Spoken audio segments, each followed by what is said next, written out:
Valentino Jepret Channel kembali memberikan POV dari bahasan-bahasan yang gue bahas. Dan kemarin itu kita sudah bahas tentang Liverpool. Dan hari ini yang gue pengen bahas adalah Sporting lawan Arsenal dulu. Ada pertandingan Barcelona Atletico, ada pertandingan Bayern Munchen Real Madrid. Nanti kita simpen dulu.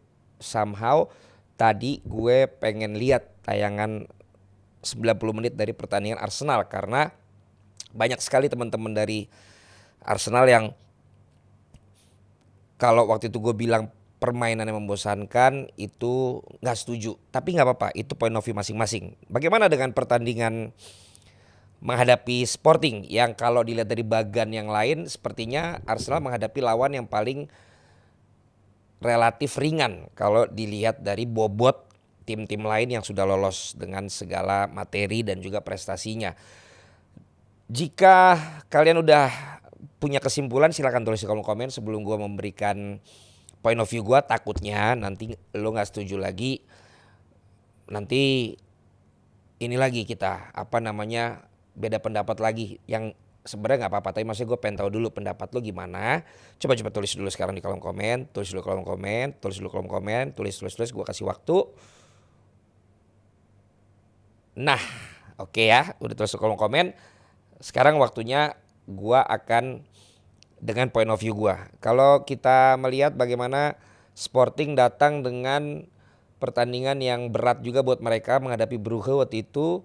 Kalah dulu 3-0 tapi malah menang 4-0 di kandang mereka, di kandang Sporting. Nah, kemarin atau pada saat pertandingan ini kita lihat dulu line up yang ditampilkan oleh Arsenal. Yang jelas mereka tidak pakai atau tidak bisa memainkan Saka. Yang tampil ada David Raya, Calafiori, Gabriel, Saliba, Ben White juga tampil. Kemudian Odegaard juga ditampilkan, Zubimendi, Declan Rice, Trossard duluan, ada Gyökeres dan Madueke. Ini tentu diharapkan Gyökeres diharapkan juga bisa setajam ketika dia tampil di tim ini dulu ya.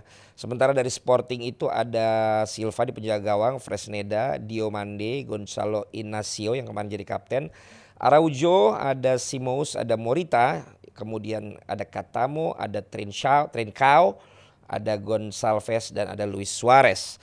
Ini ada satu kapten sebenarnya yang gue nonton menghadapi Brugge, salah satu faktor penting nggak bisa main juga.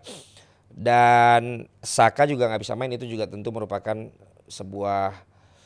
sebuah kehilangan juga ya. Oke, dari pertandingan kalau gue melihat bagaimana pertandingan ini serunya di 15 menit awal dulu.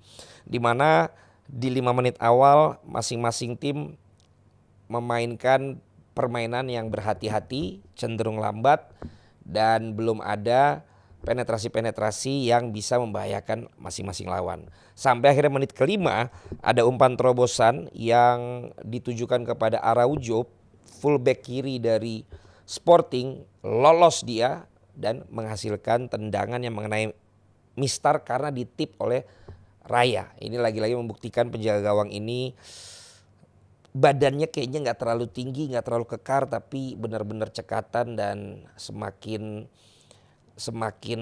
menjadi bagian penting dari Arsenal. Bagaimana prosesnya itu adalah umpan lambung yang kemudian mampu untuk melewati Ben White yang kecolongan di dalam peluang tersebut. Dan kemudian di menit ke-9 kembali Sporting mendapatkan peluang, kali ini dari sisinya Calafiori. Mendapatkan peluang untuk melakukan syuting tapi juga bisa dikatakan bukan bisa, tapi tidak bisa dimaksimalkan ya. Sehingga 10 menit awal Arsenal masih kesulitan dengan komposisi pemain-pemain yang ada dan dengan strategi yang ditampilkan. Barulah di menit ke-13 dan ini kembali membuktikan bahwa memang Arsenal mempersiapkan dengan sangat serius yang namanya set piece ya. Tendangan bebas Odegaard itu membuat prahara di dalam pertahanan Sporting. Bisa diamankan tapi bola keluar, kemudian ada corner kick kembali prahara terjadi di sana mengenai tiang tapi tidak jadi gol. Jadi ini bisa kita lihat bagaimana Arsenal datang ke Sporting memainkan pola yang lambat, tapi ketika dapat kesempatan set piece benar-benar dicoba untuk dimanfaatkan. Dari persiapannya kalau kita lihat untuk tendangan bebas maupun juga tendangan penjuru, bahkan nanti di babak yang kedua lemparan ke dalam jauh pun menjadi bagian penting dari cara untuk Arsenal bisa membawa poin dalam pertandingan ini. Sisanya 15 sampai dengan 40 menit babak yang pertama cenderung monoton, kedua tim saling rebut, saling menguasai bola tapi jarang yang menjadikan itu peluang. Sehingga dalam catatan gue itu menjadi bagian yang tidak maksimal bagi kedua tim. Masuklah babak yang kedua.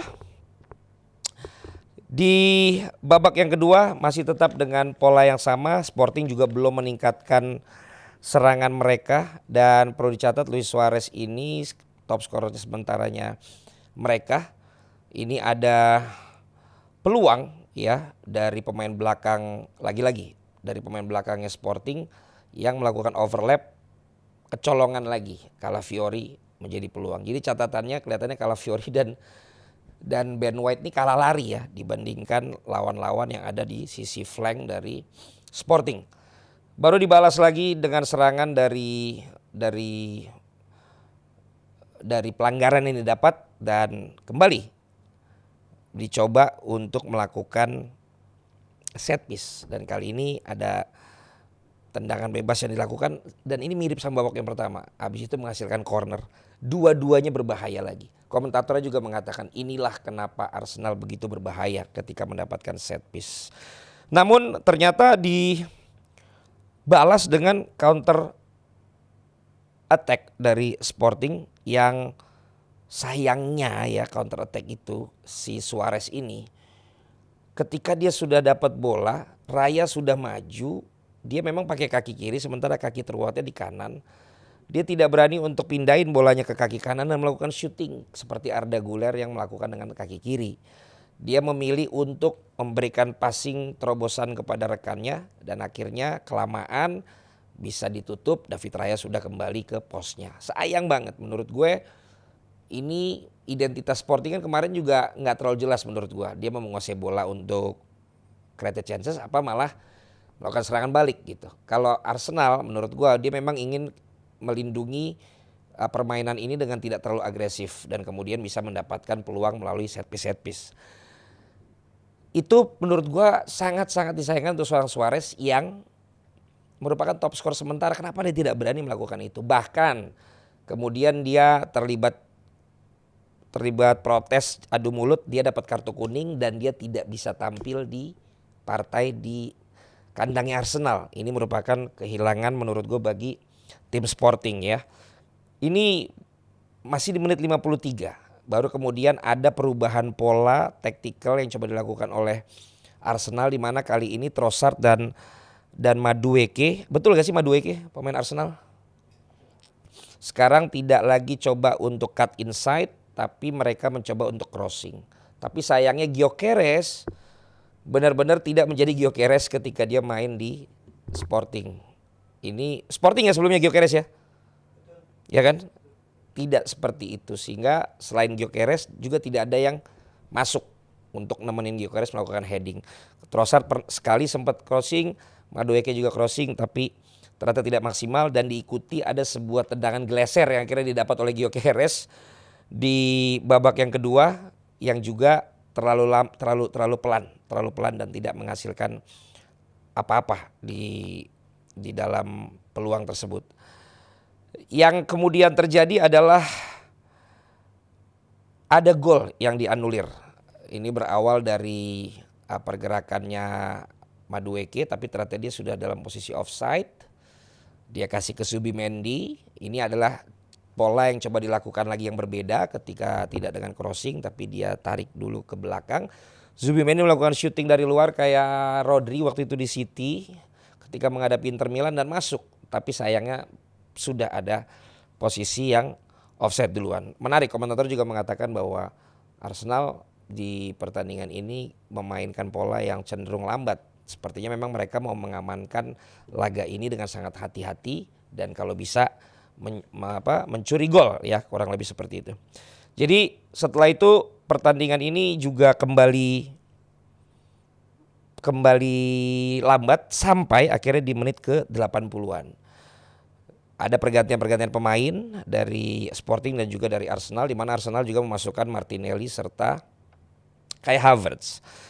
Tapi ini jadi plot twist karena pergantian pemain itu seakan-akan yang tepat adalah penggantian pelatih dari Sporting karena mereka mendapatkan 3 sampai 4 peluang di menit 80-an itu.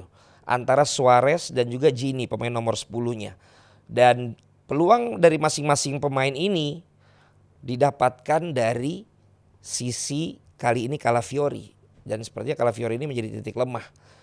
Dan untungnya lagi-lagi David Raya yang mampu untuk menjadi penyelamat dalam peluang dalam serangan tersebut. Duel sering terjadi Araujo dengan Madueke sebelum Madueke digantikan oleh pemain mudanya Arsenal itu, dan Araujo ini luar biasa sekali, wholeheartedly kalau kata komentatornya, tidak kenal lelah, sangat disukai supporter. Gue jadi keinget walaupun ini tidak terlalu spesial banget ya. Apakah juga ini seperti dulu kan Ronaldo dilihat di United, ini siapa sih kok mainnya gangguin nyusahin kita mulu, akhirnya dibeli. Siapa tahu Araujo mainnya segitu semangatnya, larinya bagus, tinggal dikasih lebih ketenangan. Mungkin Arsenal butuh bek kiri, mereka bisa jadi tertarik dengan pemain ini. Karena gue aja seneng banget ngelihat ya si Araujo ini. Sementara Jenny menghadapi Calafiori. Ini juga sering kegocek-gocek nih Calafiori ini. Mungkin masih trauma dengan tim nasional Italia. Tapi lagi-lagi David Raya mampu untuk menjadi penyelamat bagi timnya ya. Dan inilah yang kemudian menjadi plot twist ketika out of nowhere wasit menunjuk 2 menit saja waktu tambahan dan kecolonganlah si Sporting. Dan menurut gue ini bukan berdasarkan modul tapi lebih kepada kejelian dari Martinelli dan kelengahan dari pemain belakang Sporting. 90 menit lu disiplin tapi 2 menit lu kecolongan, akhirnya bobol-bobol juga. Berawal dari pergerakan Martinelli, kemudian di sisi tengah terlihat jelas Havertz minta bola ketika posisi dia berada di antara 2 pemain belakang Sporting yang tidak melihat posisinya. Dan akhirnya bola ditaruh lebih depan sedikit, dia kemudian maju lolos dari offside terhadap 2 pemain ini. Dengan ketenangannya dia melakukan pressing dengan kaki kiri, mencetak gol ketiga dari 4 pertandingan dan semakin membuat dia dijuluki pemain spesialis pertandingan-pertandingan penting. Nah menariknya waktu tambahan cuma 2 menit, dikasih 1 menit lagi. Sempat ada peluang dari Sporting tapi lagi-lagi David Raya menggagalkannya. Jadi menurut gue, sorry to say, Arsenal kemarin menang dengan permainan yang tidak terlalu menggairahkan lagi. Tapi yang penting kan menang dulu bos. Ya, karena kalian bermain away dan meraih kemenangan. Nanti mudah-mudahan di Arsenal, gue sebagai penonton netral pengen lihat Arsenal bisa bermain di hadapan pendukungnya dengan permainan yang jauh lebih atraktif, yang jauh lebih bervariasi. Dan urusan skor ya kita lihat saja nanti bagaimana. Selamat untuk David Raya, menurut gue pemain terbaik bagi Arsenal tadi dalam pertandingan ini. Dan juga Araujo kalau menurut gue bagi tim dari Sporting. Kita akan lihat nanti apakah ada kejutan ataukah tidak di pertandingan leg yang kedua. Kita nantikan bersama-sama. Thank you semuanya.